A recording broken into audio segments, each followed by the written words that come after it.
Hey everyone and welcome to Storytime. My name is Jake and today we are going to be looking at the subreddit r/maliciouscompliance, where people conform to the letter but not the spirit of a request. If you're new around here, please do hit subscribe down below so that you never miss out on another video. But for now, let's sit back, relax, and enjoy some malicious compliance. I can find the email address on the website. Okay, if you say so. This is without a doubt the best outcome possible from a bit of malicious compliance I could have achieved. I was aiming to support my wife's good deed, but this paid me great dividends. This is a bit detailed as it covers a long span of backstory with a very rapid response once the malicious compliance was engaged in. The backstory. I had a shoulder injury for over a decade. When it occurred, I had an MRI and was told the cartilage was fractured and tendon torn. Whilst healthcare is free in my part of the world, the lack of income while I would be healing prevented me from doing anything till 2017, when I figured I had a well-paying job and plenty of sick leave available. So I started the ball rolling on getting it fixed. I was initially put through physio to try and fix the problem, or at least strengthen the shoulder. I completed the physio and, as expected, the shoulder was still an issue, albeit stronger now. Forward to the start of 2018 and I had an MRI. I was told I'd hear from them in a few weeks to have a review. 6 months later, after extensive nagging from my wife, I finally called the hospital to see what was happening. Nothing like being told that the case had been closed. After a few firm but polite words, my case was returned to the waiting list. Wife was happy, I was content to be back on the list, although rather confused that I'd been removed. So I waited, and waited, and waited. The setup. My wife is a loving woman and I'm damn lucky to have her. After her nagging to me to chase it up, falling on deaf ears, although this is also because my work hours make me unable to contact the hospital during their office hours. This tremendous woman decided to sort it out for me and find out what was happening, i.e., am I still on the waiting list? After all, it was now almost 18 months since the MRI had been taken.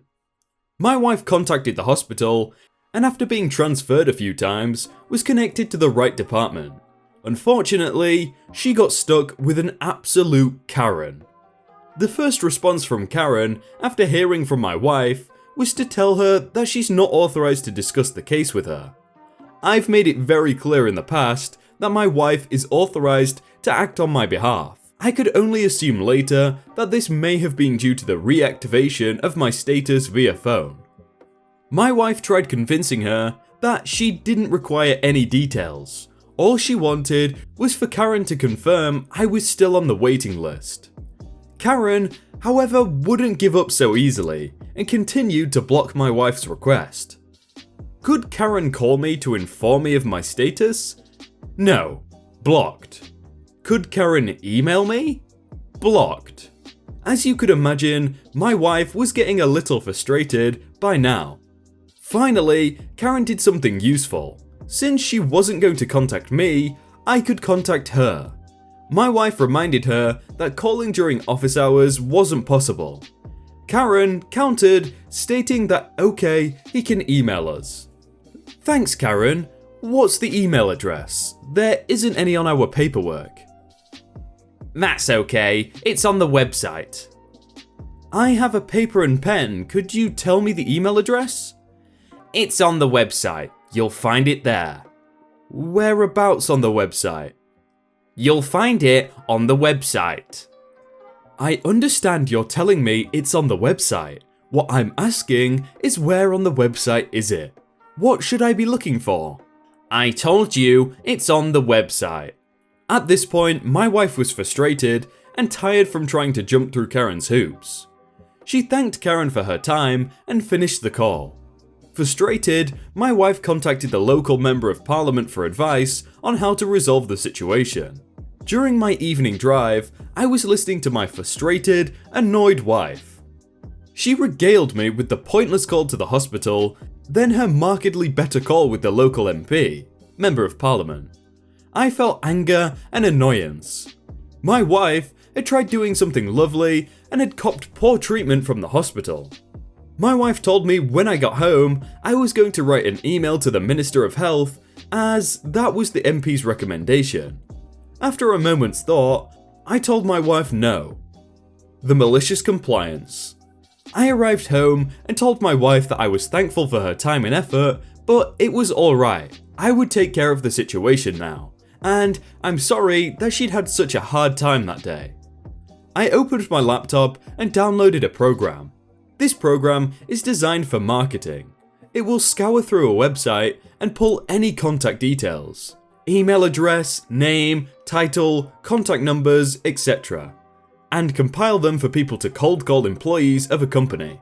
I typed up an email detailing my case, history, being dropped off and returning to the waiting list, my concerns about the validity of an 18-month-old MRI for surgeons, and the supportive, albeit succinct, advice from Karen. I identified her department and name-dropped her a few times on the email. Returning to my email spider program, I found a healthy 768 email addresses. After some thoughtful reflection, I removed any email addresses that didn't belong to the hospital, leaving me with a still rather healthy 300 plus email addresses. Copy, paste into the to field. Then, to continue to up my game, I CC'd in the department for the Minister of Health, the Minister of Health, Shadow Department for the Minister of Health, Shadow Minister of Health, and then the local MP. I returned to my email and thanked the MP for their assistance, emphasizing how thankful I am as we are in the middle of an election. It's amazing how helpful politicians are around election time. I reread the email one more time to make sure I had captured everything I had wanted. It needed just one more item to highlight the importance of the email. I would like to thank Karen from Support Liaison for the limited support she was able to offer my wife, despite her not being apparently authorized. I would also like to thank Karen for her clearly perfunctory instructions that the email address I needed to contact was on the hospital website, albeit with no additional information. As to the location of the email address, I had to do some searching. Having followed Karen's instructions, I had found this email on the hospital website. Admittedly, it is only one of the 319 @hospital email addresses I found. I presumed one of the remaining 768 email address not belonging to the @hospital is not the one I am after. Although, I'll assume no response from this email is an indication perhaps it is. Or perhaps I should be trying the other hospital's subdomains and associated websites. If for some reason Karen's instructions have resulted in this being inadvertently sent to the wrong email address, please forward this to the correct department or Karen from Support Liaison. I'm sure with her cursory instructions, she'll be able to direct this appropriately. With that little extra added, I smiled and hit send. I found over 3,000 plus email addresses when I included the subdomains. I should point out that the hospital is a large group of hospitals covering a large region. The outcome. Week 1. The following day I returned to work. In my lunch break, I did my usual catch up on emails. Except I noticed I had a few calls too. 11 minutes past 9, missed call. 18 minutes past 9, missed call. 25 minutes past 9, email number 1. Dear cyberphobia_AU, thanks for your feedback, and I just want to update you and let you know I have spoken to your spouse and given her the following information at this point. I have logged your complaint and sent it to the head of unit for ortho and referral management for investigation and response. I can confirm that you are on the orthopedic waitlist and have been since the 27th of the 4th, 2018. I have put a comment on our database under her details as emergency contact that states, all information about appointments can be given to Mrs. Cyberphobia_AU as per direct permission from Mr. Cyberphobia_AU. I will follow up and escalate the complaint about lack of support given to your spouse by the patient relations coordinator she spoke to. I will keep your spouse and you updated on the outcome of the orthopedics appointment as soon as I am advised. I have a couple of questions I just need to ask you in relation to your concerns raised. Do you wish to have any response or outcome from hospital about this complaint relayed to the office of HON local MP? May I please have your permission to put your email address on our database? Please feel free to contact me if you wish to discuss anything further. Regards, not_Karen. Then, at 23 minutes past 11, missed call. An appointment has been booked. 16 minutes past 1, email number 2, appointment details. I received an additional 38 automated email responses and another 5 responses from various individuals/departments wishing to contact me. I responded to the email from the not_Karen and stated that I did not believe the details needed to be relayed to the MP at this point in time. Week 2. I attended my orthopedic appointment. The expected 2 to 3 hour waiting room experience was a brief 30 minutes to see the surgeon. As expected, surgery was the outcome. I make my way to the desk to provide my details to be put on the surgical waitlist. The nurse behind the counter makes a quip about it being a priority. That's strange. I'm not in urgent need for this. I've lived with it for the last decade. I get told I should have some details sent out to me in the next week or so detailing my priority. Week 3. I receive a call about my availability. Standard sort of stuff. Can I attend same day if they have a late cancellation? I need a few days at least to ensure transition of my work. On the Friday, I receive some paperwork detailing that I am a priority too and should expect the surgery to occur sometime in the next 9 months. Week 4. Monday morning, 20 minutes past 9. Missed calls. 9:30. Message from my wife. Call me. I call her during my lunch break. As she answers the phone, I ask her, so when is my surgery? Week 5. Thursday morning. I get jabbed and arthroscoped, kept in for observations, and then released today on Friday, only to come home and submit my first Reddit post. Typing this one-handed has been a challenge. My wife received a call checking up on things and to inform her that Karen has undertaken a review of procedure and if my wife would like a formal apology from Karen. Whilst my wife was frustrated by her actions, an apology wasn't needed, knowing she had been updated on how to handle things so others wouldn't face a similar situation was enough for us both.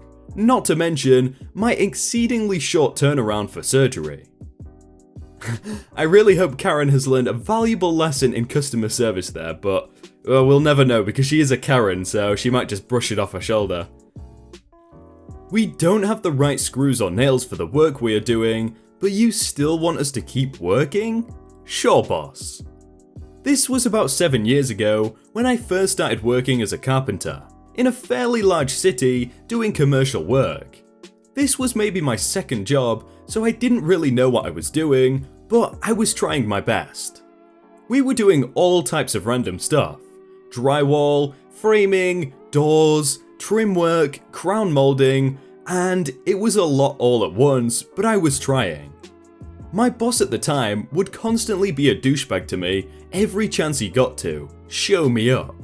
Not even a, hey man, this is how you should do it for X, Y, and Z reason. It was always sort of, hey idiot, stop messing around. Like I said, I was new and figured, oh, that's just how construction workers are. So I brushed it off and tried to keep going. It got to the point where my boss flipped out on me one day for forgetting to put someone else's nail gun away. Because I was an apprentice, I was at fault because I wasn't aware there was a machine out that wasn't put away the night before. My boss flipped out and threatened to fire me when one of the other journeymen stepped up and started yelling back. Fire me, dude, it was my machine, this guy is trying. I'll always remember that, but it was sort of us versus him. Fast forward a couple of weeks, and we're putting up crown molding, and first we were putting up pieces of the 1x3 on the wall at the height of the bottom of the crown moulding so the crown would have a better way to install, which is also known as a nailer. Anyway, we were to glue the backs and we were using finished nails at an angle to tack, temporary hold, the boards to the wall while the glue dried. It was madness in there that day. Everyone was running around like a douchebag and we started to run out of nails. We only had much shorter nails that barely even went through the wood enough to poke into the wall behind it. Half of the time, our nailer boards were falling off the wall. We told our boss this and he said, "It's fine, just keep going." Okay boss, we're firing in as many nails as we can, trying to get these boards to stick. We didn't even have screws long enough to use. Rather than us going to do something else instead, or him making a run to a Home Depot, we kept going. Other trades were trying to get their work done too. The wallpaper guys had to pull out the air conditioner / heater combos away from the wall, so they could get their paper behind it somewhat while we were trying to install our boards. The danger in this is that all of the air conditioners are plumbed together for their coolant using a mix of 50-50 water and alcohol. I told my boss that we should make a couple of little boxes that will go over these flexible plumbing lines behind the air conditioners so they don't break. He said it would take too much time. The nails we were using would have worked to make these little boxes and we could have used scrap pieces of wood, but if he saw us using them, he would have flipped on us for wasting time. Well, the inevitable happened, and one of our nailer pieces fell straight down the wall and hit one of these coolant lines. 15,000 gallons of coolant shot straight out of the wall, blasted the air conditioner out of the way, and was hitting the wall about 15 feet away. The system has a pump to continuously force the coolant mix through the whole building's coolant system, so it was very pressurized. It poured for about 20 minutes straight. All of the air conditioners lost their coolant, so there was no air conditioners working for any of the rooms in the hotel. We only renovated 2 floors at the time, so every other floor had occupants in it. This was also in the middle of the summer. All of that water flooded down through the lower floors, which just happened to be on top of a newly finished banquet hall that we had just completed. Nearly all of the ceiling tile that we had installed in that 200 by 100 room had been soaked. The patterned ritzy carpet was soaked in alcohol and water. 10 rooms below the room had been soaked. It was a nightmare. All because my boss wanted us to keep going instead of us getting the right supplies. There's always that one boss, isn't there? Just one thing can cost you the entire company, because I guarantee that company is no longer in business if they soak 10 rooms. Like, oh my. Hey everyone, I hope you all had a really good day and that you enjoyed that video. If you want to check out some other videos, then click on screen right now, or check out the playlist down below. If you enjoyed that video, then please do leave a like, and if you want to submit your own stories, then you can do so by joining the Discord in the top link in the description. But thank you so much for watching, and I will see you very soon.